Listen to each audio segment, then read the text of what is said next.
belles dames, kobo sanate kozala abonné, pe ko cliquer na cloche pour boyer ba vidéo nyonso yasika. Merci. Bonjour les belles dames, j'espère que vous allez bien. Biso petoza bien par la grâce de Dieu. Le on a libino awa na cuisine tozo beta vraiment le comme moi spécial, le comme vraiment to lia rarement mais c'est bien. Yummy, bon c'est pelanango vraiment, c'est vraiment joli et c'est rapide aussi. Le long na cuisine tozo sala o ezali viande na pomme de terre. Viande o tozo sala ezali ngombe. Donc tozo sala la ngombe na biso ya fraîche, ngombe na biso ya bien comme bozo mona o to benga ka steak. Yango tozo sala la lelo et na ngombe na ngana na ba épices na nga oyo na ko sala la, beaucoup mona to ko sala vidéo na biso. Donc to wana ba épices na biso o to ko sala la na ngombe na biso et tozali na carotte. Toana carotte na biso yango yo et tozali awa na ba végétable o na la kitibino toana ba mix végétable na biso tozana litungulu et tozali na persil et tozali na double crème na biso ya double wana posa nango pe to wana posa kozala na vin nyonso oyo lingi mais ezala vin ou ezala vin ya rouge donc kombo nyonso oyo salela keza na problème te donc wana posa kozala na vin nga pa lokola mela vin rouge te na sombika ya mukie po na posa kosalela nga ningana nga mingi rosé na ndako bien white donc mais oyo fona salela na biloko na sombi vin rouge et tozali na pomme de terre na recette na biso ya lelo eloko liboso oyo tokobanda nango avant que tosala ba pomme de terre na biso to ko assaisonner d'abord viande na biso ngana bino ensemble na steak nanga eza vraiment facile naza pesa te ka kobela muto pona ko assaisonner steak nanga loko liboso na ko sala les belles dames na ko tia huile d'olive na ngai na musuni na biso to ko tia ebele te donc ko tia seulement mukie pona esa dango moi juicy et eloko mi balé oyo kolanda na ko tia oyo ezali white pepper na ko tia white pepper nanga esa la kango bien na viande donc to tia moi white pepper na biso nde bomoni et nakoya kocha o ezali thyme donc on sait la thyme nanga na viande ça la ka vraiment goût moko kitoko to kocha thyme na biso pe na musuni na biso to fongola ko tamnene po wana ekozwa ta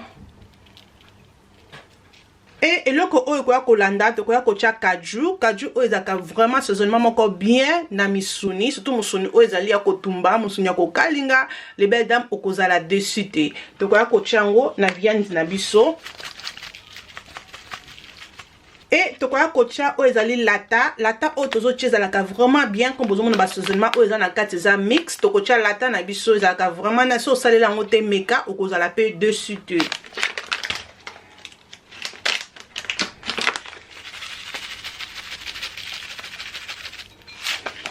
mixer biloko na biso oyo to tie ensemble donc il faut bien mélanger tozo mélanger musuni na biso et mélanger très bien donc pour nanga comme ça c'est bon donc c'est bon donc eloko nazo sala en attendant que nazo bongisa pomme de terre nanga na carotte nanga na longolango ba poso na katango na ko sala ke na ko tika biloko nanga evanda na nubo pona quelques minutes na bongisa na kata matungulu na bongisa ba aïe et na kozongela bino wana na sibino à tout à l'heure. OK les belles dames, on a zongeli bino, on a na potato, pomme de terre no ko la pomme de terre oza ya rouge, do ko la pomme de terre o ya pembe. Na ngana nazo o ya rouge mais rouge za kité pona ngami pomme de terre pour ça rouge na mona ça la décoration kité ko na sani, mais le ko ya rouge za kité na zuna nga o ezali ya pembe. Pomme de terre na ngana okatango na ba poso, na division seulement en deux. Déjà na sokoli pomme de terre nanga na nettoyer yango donc nazo diviser yango en deux pe nazo chamba mo bisika a place mai ezali po to yebi que so tiki pomme de terre bongo et comme à couleur mosusu ça fait pas joli donc bisika on a moni ki ba poso nanga eza vraiment sikate na olongola poso so moni ke poso place on eza sikate ko ki toujours kolongola ba o eza moi mwindo et au kaboli pomme de terre na yo comme ça et eloko oyo kolanda naza pe na carotte na jana longo yango ba poso et na kokata ngo soko linga kolamba na ba poso ça na problème te mais ngana linga mingi carotte na longo la poso donc na kata ngo comme ça comme dit to kata ne tokataka makemba na biso et nazongisi yango na mai. Ok les belles dames, donc wana na nzungu nanga, non c'est na nzungu nanga o nasombaki na IKEA, on abeki na nkota na kata four, donc nzungu nanga c'est comme ça, na mata nzungu nanga likolo ya moto. Donc voilà les belles dames, wana na mafuta nanga, nazosela mafuta nanga ya huile d'olive. Donc okosela mafuta nyonso, okosela mafuta normal, mais okosela huile d'olive, ils ont un problème te menga na préféré le na la huile d'olive aussi. Donc on tient mafuta nanga seulement mukie. Donc mafuta nanga na tie belete, na tie vraiment mafuta mukie comme bomoni wana. Donc mafuta za vraiment mingi te, za mafuta mukie na pandi mafuta nanga na nzungu. Il faut pas la sire que nzungu na yo ezala nzungu oyo ekolaka te. So za nzungu oyo ekolaka ekosala kitoko te, mais za nzungu na biso oyo ekolaka te ekozala bien makasi. Na dimine moto parce que moto nanga ezala vraiment makasi et na kotia mbala moko musuni na biso na moto. Na chemba la moko viande na ngai tozo kalinga me ekokalinga makoma makasi te. Monde vraiment musuni na biso ezobela ezotoka calmement moto makasi te. Bomoni ki mafuta ezate keza soki pe ndenge ni mafuta na biso sema mokie oyo totie musuni na biso kotoka tabu pona 3 minutes et tobalusi encore pona 3 minutes. Après 3 minutes comme ça na ekobalusa musuni nanga. Donc bomoni vraiment ndenge déjà quand on a aidé biso qui est assaisonnement autotier et kota biso bien na biloko totiki encore wana pour 3 minutes et tolongoli viande na biso na moni que viande nanga c'est bon, viande nanga comme ça comme bomoni c'est bon, comme même si nous que moto zaki na c moto zaki na 4 na kolongola siko viande nanga na kosalela lutu nanga opuna edenga na kolongola na ozo msonka na bol o na salelaki. Donc na longoli viande nanga bomoni ki viande nanga ezikite viande nanga kaukite, donc viande nanga kotka be épices o to tchaki likolo. Donc to longoli viande na biso, c'est vraiment juicy, vraiment nice. Kaka na moto oyo na nzungu na biso eloko tokoya kobakisa awa ezali tokobakisa matungulu na biso zaki ya katikati, matungulu nanga katikati na kati yango deux fois et nazali na ai nanga ezali si ai mbuma ai na kati nanga te na chango nyonso na nzungu nanga oyo parce que boye ba nzungu na biso oyo eza na ba épices nyonso oyo tozaki nango na viande. Donc tozana nzungu na biso ka tokotia et tokobalusa. Donc on a vu qu'il faut un nzungu moko ya bien tant on osa la recette oyo luka nzungu ya kitoko. Donc tokotika matungulu na biso ekalingama ata pona 2 minutes et tokoka kobakisa biloko oyo kolanda. Après 2 minutes na biso les belles dames eloko oyo kolanda moko na biso za toujours na c eloko oyo kolanda tokoka kotia vin na biso ezali ya rouge. Donc na kotia vin nanga awa. Ooh, this is yummy, this is yummy yummy yummy yummy. Tokotia nyonso te. Donc voilà. N'importe pourquoi on a changé l'outil, on a dit que l'outil a l'outil tellement qu'il a up and down. Anyway, les belles dames, voilà. Tu as 20 abisso. Bon, vous demandez combien bisso moi soupe. On a encore moi 20 mon kier. Comme ça pour nanga c'est bon. Mais ce qu'on lingi peut 20 et ça la belé les belles dames au coach ndenge yo lingi, mais pour nanga comme ça c'est bon. Après coach 20 na biso boye to ko coach carotte na biso. Coach carotte. Coach pomme de terre. Notre pomme de terre mignon sauté, notre pomme de terre ndambu, notre carotte nangai. Et na ko mélanger biloko nanga toujours moto nanga eza na 4 yango déjà important.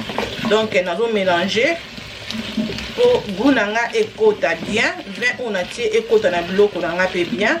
Na biloko nanga na koya kocha o ezali whole seasoning, na kocha whole seasoning parce que bobi ke to chaki be pisi awate. Donc pour na mungwa ekota. Et na tourner biloko nanga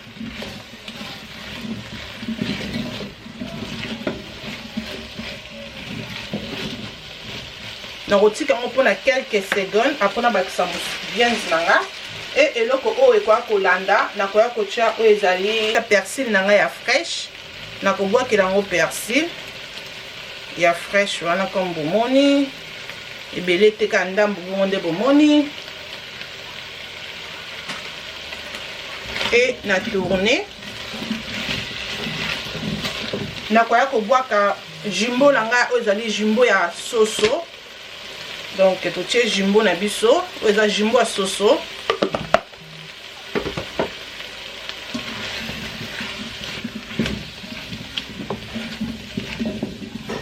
Ok les belles dames, tant on mélanger biloko na biso on a tie mungwa vraiment eyokani. Eloko siko na kosala nakoya kozwa viande nanga. Viande na biso oyo tokangaki tozotia yango likolo. Totie viande na biso likolo. Les belles dames meka okozala décider okotikela nga commentaire na c'est vraiment yummy.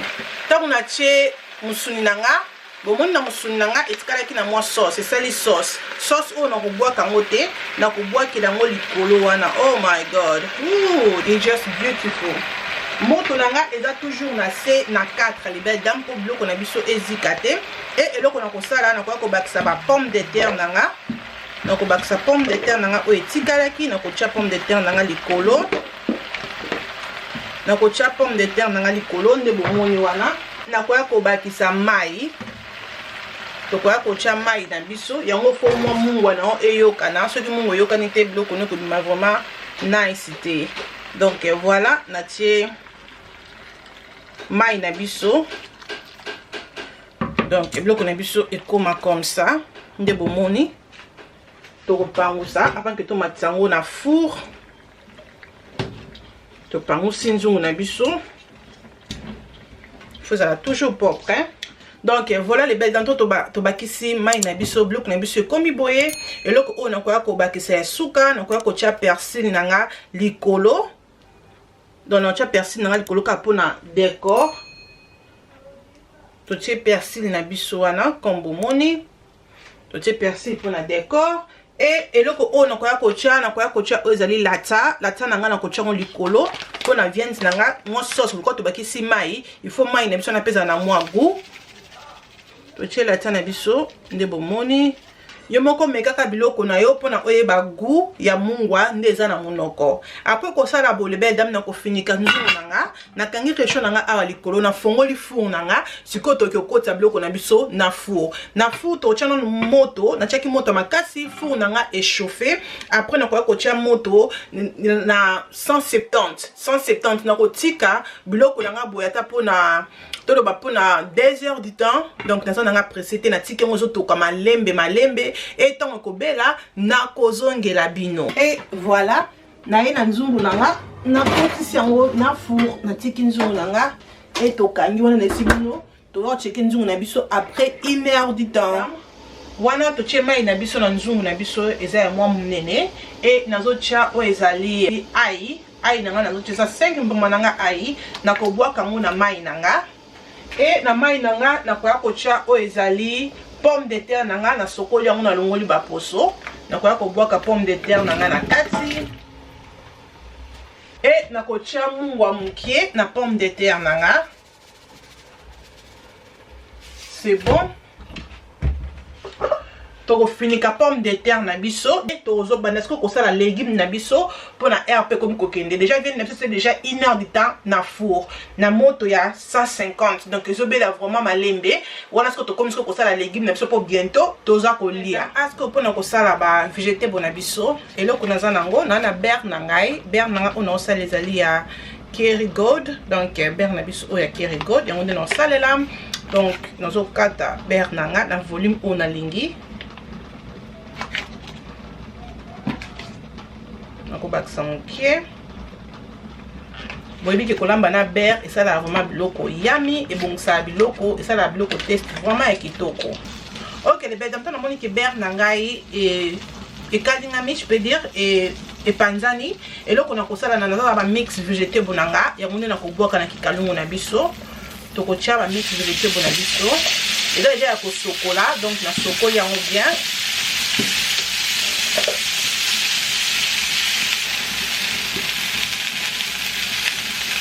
C'est vraiment facile, mais quand on pose la dessus, et qui dit mon moto là, pour monter dans ma casse, et qui dit mon moto là na 4 et là qu'on a quoi pour bâtir ça là, végétaux pour nabiso oyo, tu vois qu'on tient ezali végétaux seasoning, donc auto c'est le végétaux seasoning, et ça la vraiment bien, et on peut nettoyer pour boire car le bloc qu'on a biso. c'est tout. Et là, quand on tient kandi en wana na vegetable na biso, donc là, on tient en goyo. Ah, on va même chose autre bien. Et là, quand on tient en wana, et on dit moto na biso comme dans lobby na 4. Après, na ko fini kaki kalungu nanga, na fini ki on ko vapeur wana, nde yango ko sala ke ba vegetable nanga elemba, e ko sala ke you know, biloko nanga o na tina moto elemba. So ko fini ki yango to moneza toujours makasi. O kitisi moto na yo, o fini ki yango pona o sala ke biloko na yo elemba ezala kitoko. Mona to zongi après kota la biloko na biso, to lo bakaka ba 15 minutes, moni vraiment des biloko na biso, ebeli, elembi, et comme botala. Donc, bon, c'est comme vraiment pété. Et puis, écouter assaisonnement na kati. Donc, bloc on a vu ce comme ça. Ouh, yummy. So, lion, on va capable de que le quoi ça m'indélé comme maï comme ça. Donc, oh, parce que lion on a kati, on capable beurre ou un maison salango yummy. Na moi assaisonnement autre chose, salango yummy. Vraiment, c'est vraiment joli. Mais cas, donc, bloc on a vu ce oyo et belly. Oh, c'est vraiment simple. Donc, on tire comment beaucoup de là. Bloc on a vu ce bel et te servir en haut nasani. Ok les belles dames, voilà tu es pour nous rotala nzungu na biso o eza na four. Toko benda eza vraiment monte four vraiment ozanelamba ko simba sunute ou okozika mabe. Donc musuni na biso vraiment c'est bon. Donc bon nde vraiment musuni na biso eza musuni na biso vraiment ezomona na ke elembi vraiment c'est bon. Toko tam elembi vraiment bon botala kaka. Donc elembi vraiment naza neloko nanga o eza lokola pompe boye eza pona ko benda ba sauce to ko benda sauce na biso et to boaki donc ba place eza o kauka pona ezwa sauce loko na biso et comme biso comme ça bon que pesa ki lokola moi ko kauka wana o boaki yango sauce c'est comme ça comme bomoni et voilà on checker pomme de terre dans les belles dans pomme de terre dans siko c'est bon et lembi vraiment de na dingaki et loko siko na ko sala na ko bois kama ina biso et to ko longola na moto to ko tiango pembeni po to continuer à to bois kima ya pomme de terre na biso siko loko na ko sala na zo tia beurre nanga o na salela ki ya Kerrygold yango na ko tia beurre nanga moke pona e edenga na ko fina pomme de terre na biso comme bomoni tozo fina na za lutu nanga comme ça et on dit na ko finir la pomme de terre nanga dans la cirque pomme de terre vraiment elembi lutongo eza penza vraiment makate fait ça la ona msoso qu'elle a changé lutu ça là c'est mieux donc tozo fina pomme de terre na biso parce que beurre et que ça la biso qui est comme facile pour na mélanger bloc na biso il faut penzu no eza mwanzu wa munene pona e aider que ton ozo fina et fina na bien yeba que to chaki ai na biso tokine yango pe lembi to fina boye ai wana eso se mélanger na pomme de terre na biso mbala moko et loko oyo kolanda to ko cha o ezali black pepper yango to ko cha of course black pepper na biso to ko bois que yango black pepper.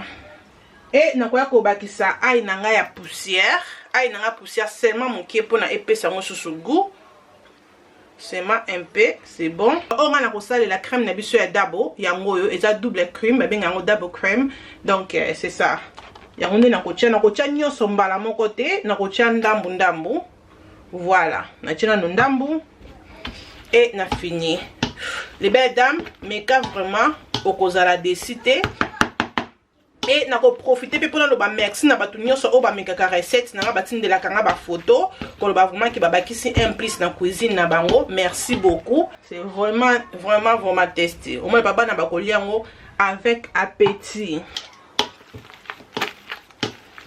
donc ai comme mashed potato on de bo moni wana donc pona nga bo c'est bon et ni kami vraiment bien et c'est mélangé bien comme bon salim boumate. On a vraiment total donc il faut vraiment bien mélanger peut-être on a la moto au comment que se mélanger très bien comme on a mbuma ezate donc ça l'a mis vraiment bien donc on met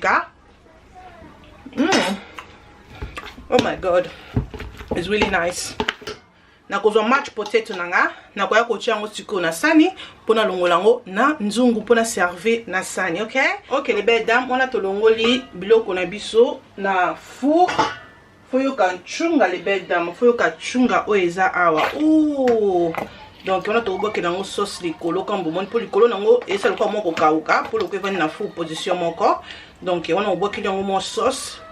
Oh my god, it's just beautiful les belles dames. Mes cas recettes oyo okozala décider. Donc, c'est vraiment important que vous en ayez loko nanda koko sur na Morrison na Tesco partout bate kakango et ça pour nous aider biso pour nous sauce du colo ya misuni ya mbisi et ça la vraiment bien. Si ko les belles dames to servi biloko na biso na sani pour tout monde ndenge ezali nyonso ensemble. Voilà les belles dames, biloko na biso yango yo, biloko na biso ebeli, vraiment délicieuse, vraiment yummy. Na koloba ke meka na ndaku okoya kotikelanga commentaire na se ya vidéo oyo. Recette na biso c'est vraiment facile, comme bozo mona viande na biso ezane côté saison mais ça vraiment kitoko et tozana mashed potato na biso comme bomoni et tozana ba salade na biso koloba donc ba mix végétable na biso biloko na biso ebimi vraiment tasty donc on zo li yango ozo li vraiment avec appétit na moi glace na yo ya moi vert na yo ya vert et ça la toujours nice au menu moi vert na yo et ça la toujours nice. Meka recette on a libota na yo okozala décider donc meka ngo okotikela nga commentaire. Merci na bino nyonso bozaki kona pona kota la recette na biso na ebandeli tina suka. J'espère que recette o esepelisi bino e bobakisi implice na bandako na bino ko bosala te se communique recette o esepelisi yo aimer vidéo et ko sala nga bien commenter question moko za nango comprendre te na kozala wana pona ko répondre bino donc ce que tu mbala liboso ota la vidéo nanga ko bosala te kozala abonné na la rocho et ko sala nga bien makasi na ko souhaiter bino so ba bon appétit ba on se ba comme recette o nazo ba photo na bino et ko sala bien mingi les belles dames na ko sa bino te naza siko na nzala et comme air yanga yakoli na ngaki na liena bino ensemble mais malheureusement naza vraiment fatigué donc mkolo mususu to ko liena bino ensemble nzambe azala na biso abomba biso to komi mkolo mususu tina te e komi na tina bye.